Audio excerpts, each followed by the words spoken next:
자식은 당신을 지켜줄 수 없습니다. 2025년 보건복지부가 발표한 자료에 따르면 지난해 우리나라에서 혼자 죽음을 맞이한 사람이 3,924명이었습니다. 하루에 10명 이상입니다. 그리고 그중 상당수는 자식이 없어서가 아니었습니다.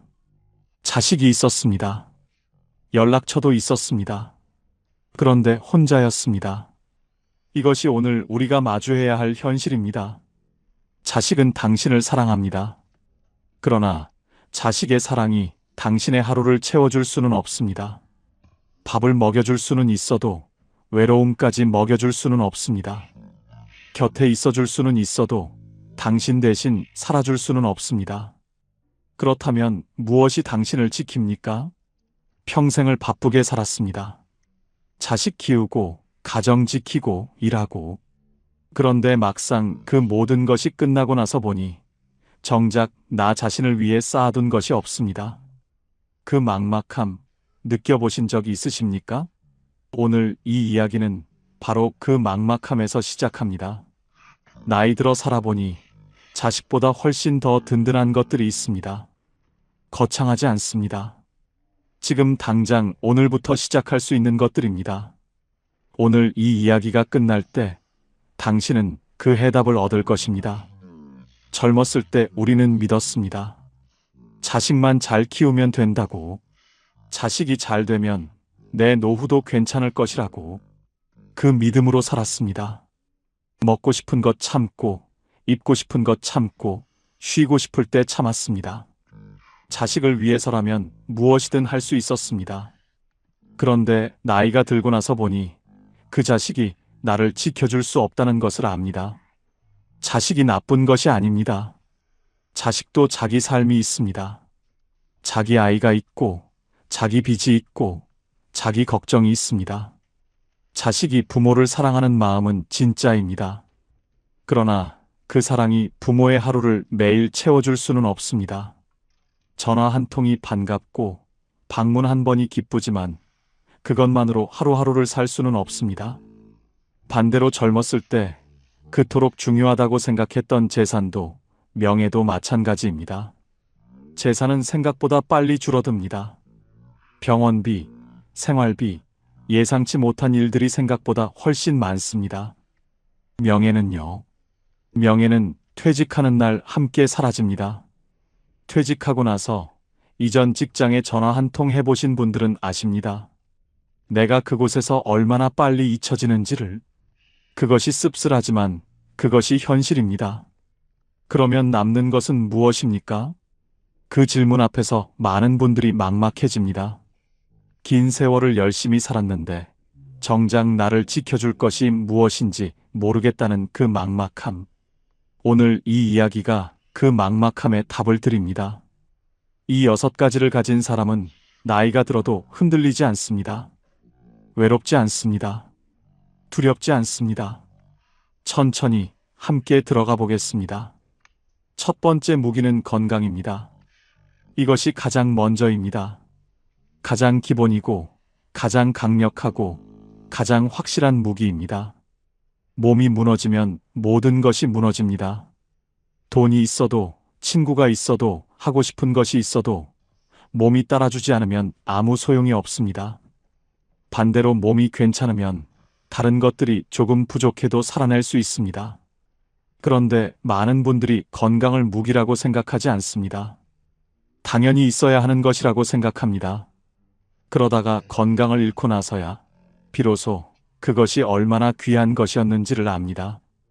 조선 후기의 실학자 다산 정약용 선생은 유배 생활 18년 동안 방대한 저작을 남길 수 있었던 이유 중 하나로 몸을 아끼는 습관을 꼽았습니다. 새벽에 일어나 가볍게 몸을 움직이고 과식을 피하고 마음을 고요히 가라앉히는 것. 이것이 강진의 험한 유배지에서도 그를 무너지지 않게 한 기반이었습니다. 몸을 관리하는 것은 단순히 오래 사는 문제가 아닙니다. 나답게 내 뜻대로 내가 원하는 것을 하면서 사는 문제입니다. 충청북도 제천에 사는 74세 오인숙 씨는 젊은 시절 몸을 혹독하게 썼습니다. 밭일, 집안일, 자식 뒷바라지 쉬는 날이 없었습니다. 몸이 아파도 참았습니다. 병원 갈 시간도 돈도 아깝다고 생각했습니다. 그런데 68살의 무릎 연골이 거의 닳아서 수술을 받았습니다. 수술 후 6개월 동안 제대로 걷지 못했습니다. 그 6개월이 오인숙 씨의 인생을 바꿨습니다. 걷지 못하니까 밖에 나갈 수 없었고, 밖에 나갈 수 없으니까 사람을 만날 수 없었고, 사람을 만날 수 없으니까 모든 것이 멈췄습니다. 하루하루가 천장만 바라보는 시간이었습니다. 그 6개월 동안 오인숙 씨는 처음으로 자신의 몸에 대해 진지하게 생각했습니다. 내가 이 몸을 얼마나 함부로 썼는가. 이 몸이 이렇게까지 망가지도록 내버려 둔 것이 결국 나 자신이었구나. 회복하고 나서 오인숙 씨는 달라졌습니다. 매일 아침 30분 걷기를 시작했습니다. 처음에는 느리고 짧았습니다. 동네 한 바퀴도 힘겨웠습니다. 무릎이 시큰거렸고 숨이 찼습니다. 그러나 멈추지 않았습니다. 걷는 것이 약이라고 생각하니까 아무리 귀찮아도 나갔습니다. 비가 오는 날은 처마 밑에서 제자리 걸음이라도 했습니다. 1년이 지나자 1시간을 걸을 수 있게 됐습니다. 지금 오인숙 씨는 74인데 동네에서 가장 걸음이 빠른 할머니로 통합니다. 이웃들이 따라오다가 뒤처질 정도입니다. 그 걷기가 그녀의 하루를 열고 기분을 만들고 사람들과의 만남을 만들어줍니다. 걷다가 만나는 이웃과 나누는 짧은 인사, 계절이 바뀌는 것을 발로 느끼는 감각, 땀이 식을 때의 상쾌함. 이 모든 것이 매일 아침 30분에서 시작됩니다. 건강은 관리하는 것입니다. 타고난 것이 아닙니다. 오늘 30분 걷는 것, 자고 싶을 때 충분히 자는 것, 먹고 싶은 것만 먹지 않고 몸이 필요한 것을 먹는 것, 아프면 참지 않고 병원에 가는 것. 이 작은 습관들이 쌓여서 가장 강력한 무기가 됩니다. 자식은 내 몸을 대신 살아줄 수 없습니다. 이 몸은 오직 내가 지켜야 합니다. 그리고 지킨 몸은 반드시 보답합니다. 두 번째 무기는 돈입니다. 정확하게는 내 생활을 내가 감당할 수 있는 수준의 돈입니다. 많을 필요는 없습니다. 그러나 없으면 존엄이 흔들립니다. 이것은 불편한 진실이지만 외면하면 더 큰 고통이 옵니다. 많은 분들이 돈 이야기를 꺼리십니다. 특히 자식과의 관계에서 돈 이야기를 꺼내는 것을 불편해하십니다. 그런데 그 불편함 뒤에는 더 근본적인 불안이 있습니다. 내가 자식에게 짐이 되는 것은 아닐까 하는 그 불안. 돈이 없으면 자식 손을 벌려야 합니다. 자식 손을 벌리는 순간 그 관계는 달라집니다. 눈치가 생기고 하고 싶은 말을 못하게 되고 자식 앞에서 작아집니다. 처음에는 자식이 기꺼이 드립니다. 효도하는 마음으로. 그런데 그것이 반복되면 양쪽 모두 힘들어집니다. 자식은 경제적 부담을 느끼고 부모는 눈치를 봅니다. 그 눈치가 쌓이면 관계가 어색해집니다. 그리고 그 어색함이 서운함이 되고 그 서운함이 원망이 됩니다. 돈 문제 하나가 평생의 정을 조금씩 갉아먹는 것입니다. 반면 돈이 있으면 달라집니다. 많지 않아도 됩니다. 오늘 먹고 싶은 것을 먹을 수 있고 가고 싶은 곳에 갈 수 있고 좋아하는 사람에게 밥 한 끼 살 수 있는 정도. 그 정도의 돈이 있을 때 사람은 당당해집니다. 자식에게 전화할 때 돈 이야기가 없으면 그 전화가 훨씬 가볍고 따뜻해집니다. 안부만 묻고 웃고 끊을 수 있습니다. 그 관계가 훨씬 건강합니다. 경기도 수원에 사는 71세 장병학 씨는 퇴직 후 국민연금만으로 생활하기로 결심했습니다. 연금이 많지 않았습니다. 한 달에 120만 원 남짓이었습니다. 그래서 생활을 줄였습니다. 외식을 줄이고 불필요한 것을 사지 않고 작은 텃밭을 가꿔서 채소를 직접 키웠습니다. 처음에는 아들이 용돈을 드리겠다고 했습니다. 장병학 씨는 정중하게 거절했습니다. 아직 내 힘으로 살 수 있다고. 그 돈 있으면 손주들 과자나 사줘라 했습니다. 아들은 섭섭한 듯 하면서도 그 말을 들을 때 표정이 달라졌다고 합니다. 뭔가 안도하는 얼굴이었다고. 아들도 짐을 내려놓은 것입니다. 3년이 지난 지금 장병학 씨는 연금 안에서 충분히 살고 있습니다. 군더더기 없이, 그러나 부족하지 않게. 가끔 아들 내외가 오면 오히려 장병학 씨가 밥을 삽니다. 지갑을 꺼내면서 별것 아닌 듯이 오늘은 내가 쏜다 합니다. 그 밥 한 끼가 장병학 씨에게는 자존심이고 아들에게는 존경심이 됩니다. 아들이 나중에 아내에게 이렇게 말했다고 합니다. 우리 아버지처럼 늙고 싶다. 그 말 한마디가 장병학 씨가 그토록 지키고 싶었던 것의 전부였습니다. 돈을 모으는 것이 목적이 아닙니다. 내 생활을 내가 책임지는 것이 목적입니다. 그 책임이 노년의 가장 단단한 기반이 됩니다. 지금 당장 통장을 한번 들여다보세요. 줄일 수 있는 것이 있습니까? 작게라도 모을 수 있는 것이 있습니까? 그 작은 실천이 쌓여서 가장 든든한 무기가 됩니다. 세 번째 무기는 친구 한 명입니다. 많을 필요 없습니다. 딱 한 명입니다.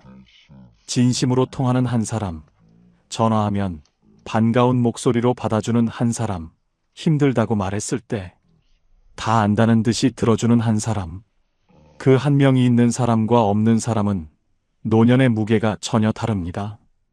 아까 말씀드린 고독사 통계를 기억하십니까? 하루에 10명 이상이 혼자 세상을 떠납니다. 그분들에게 자식이 없었던 것이 아닙니다. 전화할 사람이 없었던 것입니다. 오늘 힘들다고 말할 수 있는 단 한 사람이 없었던 것입니다. 하버드 대학교 성인발달연구소가 80년 넘게 추적 연구를 해온 결론이 있습니다. 노년의 행복을 가장 잘 예측하는 요인은 재산도 건강도 아니라 관계의 질이라는 것입니다. 특히 깊은 관계가 하나라도 있는 사람은 그렇지 않은 사람보다 훨씬 오래, 그리고 훨씬 건강하게 산다는 것이 밝혀졌습니다. 젊었을 때는 인맥이 넓은 것이 자산이었습니다. 아는 사람이 많을수록 좋았습니다. 그런데 나이가 들면 그 넓은 인맥이 하나둘 줄어들기 시작합니다. 세상을 떠나는 사람도 있고, 멀어지는 사람도 있고, 바빠서 연락이 끊기는 사람도 있습니다. 그 과정에서 중요한 것은 숫자가 아니라는 것을 알게 됩니다. 10명의 가벼운 친구보다 1명의 깊은 친구가 낫습니다. 100번의 가벼운 안부보다 1번의 진짜 대화가 낫습니다. 전라북도 군산에 사는 73세 이경자 씨와 75세 김복순 씨는 40년 지기입니다. 젊은 시절 같은 동네에서 아이들을 키우면서 친해졌습니다. 처음 만났을 때 두 사람 모두 갓 시집 온 세대기였습니다. 아이들이 같은 또래라 자연스럽게 가까워졌고 서로의 집을 드나들며 밥도 나누고 걱정도 나눴습니다. 지금은 사는 곳이 달라졌지만 매주 화요일 오전에 전화를 합니다. 이 약속은 20년 넘게 지속되고 있습니다. 비가 와도 몸이 좀 안 좋아도 기다렸다가 전화합니다. 특별한 이야기를 하는 것이 아닙니다. 이번 주 날씨 이야기, 어디가 아팠다는 이야기, 맛있게 먹은 것 이야기, 손자가 무슨 말을 했다는 이야기, 별것 아닌 이야기를 30분씩 합니다. 그런데 그 30분이 끝나고 나면 두 사람 모두 기분이 달라져 있습니다. 말하는 것만으로 가벼워지는 것이 있고 들어주는 것만으로 위로가 되는 것이 있습니다. 이경자 씨는 이렇게 말했습니다. 화요일이 기다려져요. 복순이한테 전화하는 날이니까. 그게 뭐 대단한 것도 아닌데 그 전화 하나가 일주일을 버티게 해줘요. 그 한마디에 친구의 힘이 담겨 있습니다. 지금 당신에게 그런 사람이 있습니까? 있다면 오늘 전화 한 통 하세요. 오래 연락이 없었어도 괜찮습니다. 오래된 친구일수록 다시 시작하기가 더 쉽습니다. 없다면 찾아보세요. 걷기 모임에서 만난 분, 복지관에서 우연히 이야기를 나눈 분. 깊은 관계는 처음부터 깊지 않습니다. 작은 솔직함 하나에서 시작됩니다. 오늘 날씨 좋다는 말 한마디, 이거 드셔보셨냐는 말 한마디, 그 한마디가 40년 우정의 시작이 될 수 있습니다. 네 번째 무기는 혼자 즐기는 법입니다. 이것이 없으면 앞에 세 가지가 있어도 하루하루가 힘겹습니다. 왜냐하면 하루의 대부분은 혼자이기 때문입니다. 자식이 오는 날, 친구를 만나는 날, 그 외의 날들이 훨씬 더 많습니다. 그날들을 어떻게 보내느냐가 노년의 질을 결정합니다. 사람들은 흔히 외로움을 혼자 있는 것과 같은 말로 씁니다. 그런데 혼자 있는 것과 외로운 것은 다릅니다. 혼자 있으면서도 충만한 사람이 있고 사람들 속에 있으면서도 외로운 사람이 있습니다. 그 차이가 어디서 오는가 하면 자기 자신과 친한가 아닌가에서 옵니다. 많은 분들이 혼자 있는 시간을 버팁니다. 누군가 오기를 기다리며 전화가 오기를 기다리며 그냥 흘려보냅니다. TV를 켜놓지만 집중해서 보지 않습니다. 그냥 소리가 있어야 덜 쓸쓸하니까. 그런데 혼자 있는 시간을 즐길 수 있는 사람은 다릅니다. 아무도 없어도 하루가 충만합니다. 충만한 하루가 쌓이면 충만한 삶이 됩니다. 그리고 그 충만함이 내면에서 우러나오기 때문에 누군가에게 매달리거나 요구하지 않습니다. 오히려 여유가 생깁니다. 경남 통영에 사는 72세 박명숙 씨는 혼자 사는 분입니다. 남편도 일찍 세상을 떠났고 자식들은 서울과 부산에 있습니다. 객관적으로 보면 외로운 상황입니다. 그런데 박명숙 씨의 하루는 외롭지 않습니다. 아침에 일어나면 좋아하는 클래식 음악을 틀어놓고 천천히 밥을 합니다. 혼자 먹는 밥이지만 대충 먹지 않습니다. 제대로 상을 차립니다. 젓가락도 반듯하게 놓고 국도 따끈하게 데워서 자신을 위한 밥상이 자식을 위한 밥상보다 못할 이유가 없다고 생각하기 때문입니다. 오전에는 마당에 나가서 화분들을 돌봅니다. 화분이 22개입니다. 각각 이름이 있습니다. 수선화는 선이, 제라늄은 제니, 산세베리아는 산이. 이름 붙인 날짜도 기억합니다. 화분에게 말을 걸기도 합니다. 오늘 날씨 좋다. 물 줄게. 잘 자라고 있어. 웃기다고 생각하실 수도 있습니다. 그런데 그 화분들이 박명숙 씨에게는 관계입니다. 내가 돌보면 자라고, 내가 무관심하면 시드는 그 관계가 박명숙 씨에게 매일 작은 보람을 줍니다. 오후에는 오래된 소설을 읽습니다. 새 책을 사지 않습니다. 젊었을 때 읽었던 책들을 다시 꺼내서 읽습니다. 그때는 몰랐던 것들이 지금은 보이기 때문입니다. 같은 책인데 다르게 읽힙니다. 인생이 달라졌으니까. 저녁에는 그날 있었던 일을 일기장에 씁니다. 별것 없는 하루라도 씁니다. 화분선이 꽃봉오리가 생겼다. 오늘 산책 중에 고양이를 봤다. 생각보다 밥이 맛있었다. 그것들이 기록이 됩니다. 쌓이면 내 삶의 이야기가 됩니다. 아무것도 아닌 하루처럼 보이지만 박명숙 씨는 이 하루가 좋다고 합니다. 음악이 좋고 화분들이 좋고 책이 좋고 일기 쓰는 시간이 좋다고. 자식이 전화를 안 해도 이 하루가 충만하기 때문에 서운하지 않다고 합니다. 오히려 자식이 전화하면 오늘 있었던 일을 신나서 이야기한다고 합니다. 선이 꽃봉오리 생겼다고, 오늘 책에서 이런 구절 읽었다고. 자식이 그 이야기를 들으면서 웃습니다. 엄마가 잘 지내고 있다는 것을 느낍니다. 그것이 자식에게도 안도가 됩니다. 혼자 즐기는 법은 거창하지 않습니다. 좋아하는 음악 한 곡, 산책 한 바퀴, 맛있는 차 한 잔, 오래된 책 한 페이지. 그 작은 것들을 진심으로 즐길 수 있게 되면 혼자 있는 시간이 두렵지 않습니다. 오히려 기다려집니다. 그것이 노년의 가장 조용하고 가장 강력한 무기입니다. 다섯 번째 무기는 배움입니다. 새로운 것을 받아들이는 뇌는 늙지 않습니다.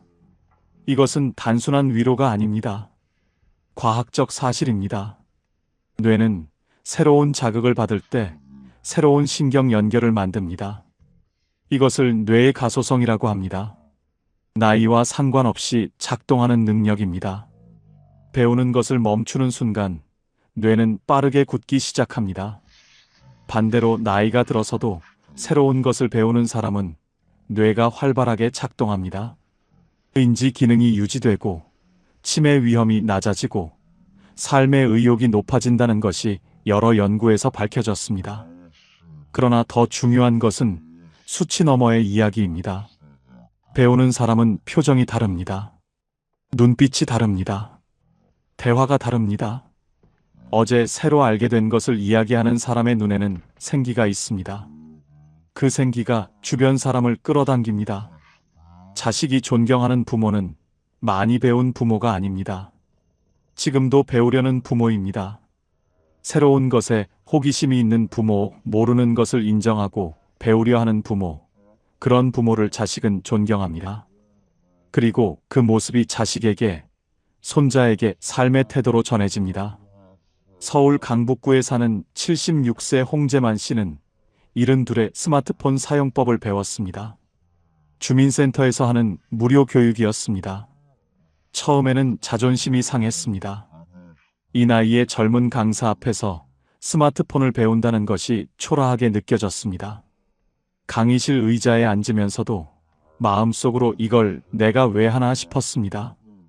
그런데 첫 수업에서 사진을 찍어 손자에게 카카오톡으로 보내는 법을 배웠을 때 손자에게서 이모티콘이 날아왔습니다. 하트 이모티콘이었습니다. 홍재만 씨는 그 하트 하나에 눈물이 났다고 합니다. 이렇게 간단한 방법으로 손자와 가까워질 수 있었는데 왜 진작 배우지 않았나 싶어서 그 후로 홍재만 씨는 배우는 것을 멈추지 않았습니다. 스마트폰 다음에는 유튜브 보는 법을 배웠습니다. 유튜브에서 역사 강의를 찾아서 매일 한 편씩 봤습니다. 역사가 재미있어졌습니다. 학교 다닐 때는 그냥 외워야 하는 것이었는데 나이가 들어서 보니까 역사가 다르게 보였습니다. 인물들의 결정이 이해가 됐습니다. 왜 그때 그 사람이 그 선택을 했는지가. 아들과 만나면 역사 이야기를 합니다. 아들이 아버지 말씀을 들으면서 이런 말을 했습니다. 아버지, 요즘 더 재미있어지셨어요. 그 한마디가 홍재만 씨에게는 가장 큰 칭찬이었습니다. 재미있는 사람. 나이 들어서 그런 말을 듣는다는 것이 얼마나 귀한 일인지 모릅니다. 배움은 학교에서 하는 것이 아닙니다. 오늘 처음 해보는 것 하나, 오늘 처음 읽어보는 것 하나, 오늘 처음 가보는 곳 하나, 그 하나하나가 배움입니다. 그 배움이 뇌를 깨우고 뇌가 깨어나면 삶이 깨어납니다. 나이가 들어도 새로운 것을 배울 수 있다는 것, 그 사실 자체가 자신감이 됩니다. 나는 아직 잘하고 있다는 감각, 그 감각이 노년을 젊게 만듭니다. 6번째 무기는 유머입니다.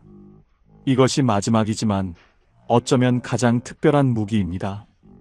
웃을 수 있는 사람은 어떤 상황에서도 무너지지 않습니다. 유머는 재능이 아닙니다. 태도입니다. 같은 상황을 비극으로 볼 것인가 아니면 그 안에서 웃음거리를 찾을 것인가. 그 선택이 유머입니다. 독일의 철학자 쇼펜하우어는 이런 말을 남겼습니다. 유머는 역경 앞에서의 반란이다. 삶이 던져주는 고통을 그대로 받아들이지 않고 그 안에서 웃음을 찾아내는 것. 그것이 가장 인간적인 저항이라는 뜻입니다. 나이가 들면 웃을 일이 없어진다고 말씀하시는 분들이 있습니다. 그런데 생각해 보세요. 웃을 일이 없어진 것입니까? 아니면 웃으려는 노력을 멈춘 것입니까? 인생을 오래 살면 웃을 재료가 오히려 더 많아집니다. 젊었을 때는 너무 심각해서 보이지 않았던 것들, 나이가 들어서야 웃긴 것들, 그것들이 도처에 있습니다. 내 자신이 그렇습니다. 젊었을 때 그토록 중요하게 생각했던 것들이 지금 보면 웃깁니다. 그때 왜 그걸로 밤새 고민했나? 그때 왜 그 말 한마디에 그토록 상처를 받았나? 나이가 들면 그것이 보입니다. 그리고 그것을 웃으면서 볼 수 있을 때 비로소 지혜로워진 것입니다.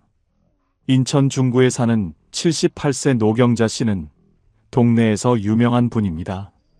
언제나 웃고 있기 때문입니다. 노경자 씨의 삶이 순탄한 것이 아닙니다. 남편을 일찍 잃었고 자식 중 하나가 사업에 실패해서 오랫동안 힘든 시간을 보냈고 몇 년 전에는 큰 수술도 받았습니다. 어지간한 사람이라면 세상이 원망스러웠을 인생입니다. 그런데 노경자 씨는 웃습니다. 어떻게 그렇게 웃을 수 있냐고 물으면 이렇게 말합니다. 안 웃으면 뭐가 달라져요? 안 웃으면 그 힘든 일이 없어지나요? 힘든 건 힘든 거고 웃는 건 웃는 거예요. 그 두 개가 같이 있을 수 있어요. 이 말이 얼마나 지혜로운 말인지 모릅니다. 힘든 것을 부정하는 것이 아닙니다. 힘든 것과 함께 웃을 수 있다는 것입니다. 그것이 진짜 유머입니다. 고통을 외면해서 웃는 것이 아니라 고통을 알면서도 웃는 것. 그 웃음이 더 깊고 더 단단합니다. 노경자 씨가 웃으면 주변 사람들도 따라 웃습니다. 그 웃음이 전해지는 것입니다. 노경자 씨 곁에 있으면 기분이 좋아진다는 사람들이 동네에 많습니다. 그래서 노경자 씨는 혼자인 날이 없습니다. 누군가 항상 옵니다. 웃게 해주는 사람 곁에 있고 싶어지니까. 유머가 있는 사람 곁에는 사람이 모입니다. 자식도 손자도 친구도 이웃도. 그래서 유머는 관계를 만드는 무기이기도 합니다. 오늘 하루 한 가지만 웃긴 것을 찾아보세요. 거창하지 않아도 됩니다. 오늘 아침 거울에 비친 내 모습이 웃긴 것, 밥을 하다가 뭔가 태워버린 것, 손자가 한 엉뚱한 말. 그 작은 웃음이 쌓이면 삶이 달라집니다. 이제 마무리입니다. 오늘 6가지 무기를 말씀드렸습니다. 건강, 돈, 친구 1명, 혼자 즐기는 법, 배움, 유머. 이 6가지는 모두 하나의 방향을 가리키고 있습니다. 나 자신을 단단하게 만드는 것입니다. 자식에게 기대지 않아도 살 수 있는 나, 혼자 있어도 충만한 나, 새로운 것 앞에서 겁내지 않는 나, 힘든 것 앞에서도 웃을 수 있는 나. 그 나를 만드는 것이 이 6가지입니다. 그리고 이 6가지를 하나씩 만들어 갔을 때 역설적으로 자식이 더 가까이 옵니다. 친구가 더 많아집니다. 삶이 더 풍요로워집니다. 단단한 나무에 새들이 모이듯이 단단한 사람 곁에 좋은 것들이 모입니다. 자식이 보고 싶어서 오는 것이 아니라 옆에 있으면 좋아서 오는 것. 그 차이가 관계의 질을 결정합니다. 이 6가지 중에 내가 이미 가진 것이 있습니까? 있다면 오늘 더 단단하게 만드세요. 아직 없는 것이 있다면 오늘부터 시작하세요.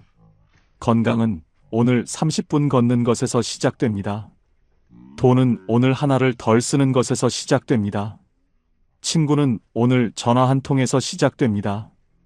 혼자 즐기는 법은 오늘 좋아하는 노래 한 곡을 끝까지 듣는 것에서 시작됩니다. 배움은 오늘 처음 해보는 것 하나에서 시작됩니다. 유머는 오늘 거울을 보고 한 번 웃는 것에서 시작됩니다. 그 하나하나가 당신을 지키는 무기가 됩니다. 자식보다 더 든든한 무기가 됩니다. 오늘 이 영상을 보신 여러분, 이미 한 가지는 하신 겁니다. 이런 이야기에 귀를 기울이는 사람은 이미 자기 삶을 더 나아지게 하려는 마음이 있는 사람입니다. 그 마음이 가장 중요한 첫 번째 무기입니다. 나이가 들수록 강해지는 사람이 있습니다. 그 사람들의 공통점이 바로 이 6가지입니다. 오늘 이 영상을 보신 여러분 모두 그런 사람이 되시기를 진심으로 바랍니다. 당당하고 충만하고 아름다운 황금 노후를 응원합니다. 오늘도 끝까지 함께 해주셔서 감사합니다. 지금까지 황금 노후였습니다. 감사합니다.